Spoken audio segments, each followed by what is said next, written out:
Hi friends, welcome back to your YouTube channel Juana and Jewel. ഇന്ന് നമ്മളൊരു അടിപൊളി Angamaly മാങ്ങാക്കറിയുടെ recipe ആയിട്ടാണ് വന്നിരിക്കുന്നത്.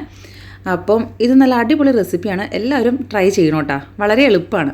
അപ്പോൾ നമുക്ക് എങ്ങനെ ഉണ്ടാക്കണമെന്ന് നോക്കിയിട്ട് വരാം. നമുക്ക് വേണ്ടത് പച്ചമാങ്ങ, നല്ല പച്ച പുളി കുറവുള്ള മാങ്ങയാണ് നല്ലത്. 5 മീഡിയം സവോള തൊലി കളഞ്ഞ് ക്ലീനാക്കി വെച്ചിട്ടുണ്ട്. ചെറിയുള്ളി, ഇഞ്ചി, പച്ചമുളക്, കറിവേപ്പില.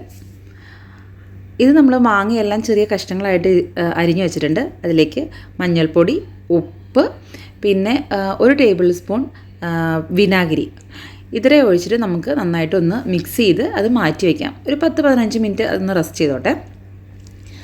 അതിനുശേഷം നമുക്ക് മൺചട്ടി എടുത്ത് അതിലേക്ക് സവോള അരിഞ്ഞത്, ഇഞ്ചി നീളത്തിലരിഞ്ഞത്, ചുവന്നുള്ളി വട്ടം അരിഞ്ഞത്, പച്ചമുളക്, കറിവേപ്പില, 2 ഫ്രഷ് കറിവേപ്പില ഉണ്ടോ. ഇനി നമുക്ക് മസാല ഇടാം ഇതിലേക്ക്. അതിനായിട്ട് മഞ്ഞൾപ്പൊടി ചെറിയ spoon, 2 table spoon Kashmiri chilli powder, എരിവ് കുറച്ച് മതി, അതിന് കാശ്മീരി എടുത്തിരിക്കുന്നത്, മല്ലിപ്പൊടി 2 ടേബിൾ സ്പൂൺ. പിന്നെ അതിലേക്ക് നമുക്ക് നല്ല നാടൻ പച്ച വെളിച്ചെണ്ണ ഒഴിച്ചു കൊടുക്കുക. അതാണ് അതിൻ്റെ ഒരു ടേസ്റ്റ്. ആരും വേറെ ഓയിലൊന്നും യൂസ് ചെയ്യരുത്. ഈ വെളിച്ചെണ്ണയും കൂടി ഒഴിച്ചിട്ട് നമുക്ക് കൈ വെച്ച് നന്നായിട്ട് ഞരടിയാണ് ഇതിൻ്റെ ടേസ്റ്റ് എടുക്കുക കേട്ടോ. അതിന് മുന്നായിട്ട് നമുക്ക് കുറച്ച് ഉപ്പും കൂടി ഇട്ട് കൊടുക്കുക. കൈ പുകയൊന്ന് പേടിയുള്ളവർ ഗ്ലൗസ് ഇട്ടോളുക. നന്നായിട്ട് കൈ പുകയും മുളകും പച്ചമുളകും മുളക് പൊടിയും എല്ലാം ഉള്ളതാണ്. ഇനി നമ്മൾ ഈ എല്ലാ സാധനങ്ങളും കൂടി നന്നായിട്ട് മിക്സ് ചെയ്ത് ഇഞ്ച പരുവാക്കി അതിനൊരു പദം വരുത്തിയെടുക്കണം. ഒരു 2-3 മിനിറ്റ് ചെയ്യുമ്പോഴേക്കും നമ്മുടെ കൈ കുറച്ച് വേരെടുക്കും. പക്ഷേ നന്നായിട്ട് മിക്സ് ചെയ്യുക. 5 മിനിറ്റോളം മിക്സ് ചെയ്യുക. ആ മിക്സ് ചെയ്ത് കഴിയുമ്പോൾ തന്നെ നല്ല സ്മെല്ല് വരും. കറിവേപ്പിലയുടെയും പച്ച വെളിച്ചെണ്ണയുടെയും സവോളയുടെയും ഒക്കെ മിക്സ് ആയിട്ട് നല്ല സ്മെല്ലത്. അപ്പോൾ നന്നായിട്ട് മിക്സ് ചെയ്യുക. മിക്സ് ചെയ്തുകൊണ്ടിരിക്കുക. അപ്പോൾ ഏകദേശം അതിൽ നിന്ന് അങ്ങനെ വെള്ളമൊക്കെ വന്ന് ഈ ഒരു പരുവായിട്ടുണ്ട്. അപ്പോൾ ഈ ഒരു പരുവാവണവർ നന്നായിട്ട് അതിനെ പദം വരുത്തി എടുക്കുക. ഇതിലേക്ക് നമുക്ക് ഇനി കുറച്ച് വിനാഗിരിയും കൂടി ഒഴിച്ചു കൊടുക്കണം. ഒരു 2 ടേബിൾ സ്പൂൺ ഓൾറെഡി നമ്മൾ മാങ്ങയിൽ ഒഴിച്ചിട്ടുണ്ട്. അതേപോലെ തന്നെ ഇതിനകത്ത് കുറച്ച് വിനാഗിരി 2 ടേബിൾ സ്പൂൺ വിനാഗിരി ഒഴിച്ചു കൊടുക്കുക. വിനാഗിരി ഒഴിച്ചു കൊടുത്തിട്ടും നമ്മൾ ഇതുപോലെ തന്നെ അത്രയും നേരം ചെയ്തില്ലെങ്കിലും ഒരു 2 മിനിറ്റ് ഒന്നും കൂടി ഒന്ന് മിക്സ് ചെയ്യണം നന്നായിട്ട്. കാരണം ആ വിനാഗിരി എല്ലാത്തിലും ഒന്നും കൂടി പിടിക്കണം.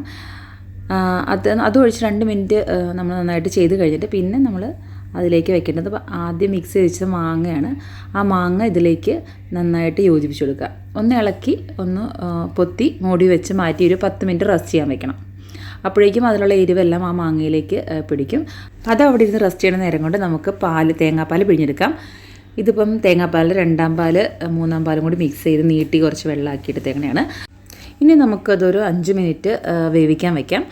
5-6 മിനിറ്റ് മതിയാവും മാങ്ങ വേവാനായിട്ട്. ഒരുപാട് വേവ് വേണ്ട. അതിനുശേഷം മാങ്ങ നന്നായിട്ട് വെന്ത് കഴിഞ്ഞിട്ടുണ്ടെങ്കിൽ നമ്മൾ ഇപ്പോൾ ഒഴിച്ചത് തൻപാലാണ്. തൻപാൽ മാറ്റി വെച്ചിട്ടുണ്ടായിരുന്നു. ഇനി ജസ്റ്റ് ചെറുതായിട്ടൊന്ന് തിളച്ചാൽ മതി. ആ സമയം കൊണ്ട് നമുക്ക് കടുക് വറുക്കാം. അപ്പോൾ കടുക് വറുക്കാനായിട്ട് പാൻ അടുപ്പിൽ വെച്ച് നമ്മൾ എണ്ണ ഒഴിച്ചിട്ടുണ്ട്. എണ്ണ ചൂടാവുന്നേ ഉള്ളൂ.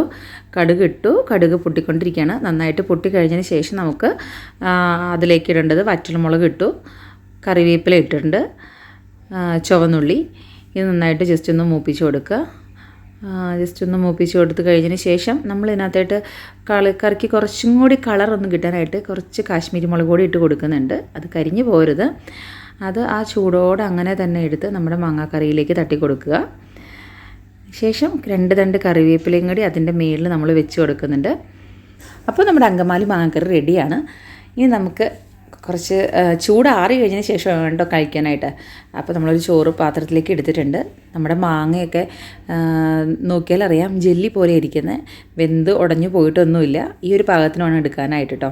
അപ്പോൾ നമുക്ക് എന്നുള്ളത് ചെറുപയർ തോരനും മാങ്ങാക്കറിയും അച്ചാറുമാണ്. ഇതുപോലെ ചോറിൽ നല്ല ചാറൊക്കെ ഒഴിച്ച് കഴിക്കാൻ ഇഷ്ടമുള്ളവർക്ക് അടിപൊളിയാണ്. അപ്പോൾ നമുക്ക് നമ്മുടെ കുട്ടീസിനോട് ചോദിക്കാം എങ്ങനെയുണ്ടെന്ന്. അടിപൊളി. എല്ലാവരും അമ്മമാരോട് ഉണ്ടാക്കി വെക്കുക. Must try. ഞങ്ങൾ എടുക്കുക. അടിപൊളിയും. നിങ്ങളിങ്ങനെ ചെയ്ത് വയ്ക്കുക. അടിപൊളി. ഈ കറി എന്താണ് ചെയ്യുന്നറിയോ? മാങ്ങ പപ്പാസം. ഇത് പയ്യാണ്. നല്ല ഗുഡാണ്. അല്ലാണ്ട് ചെയ്ത് വയ്ക്കും. നല്ല രസമുണ്ട്. അപ്പോൾ ബൈ.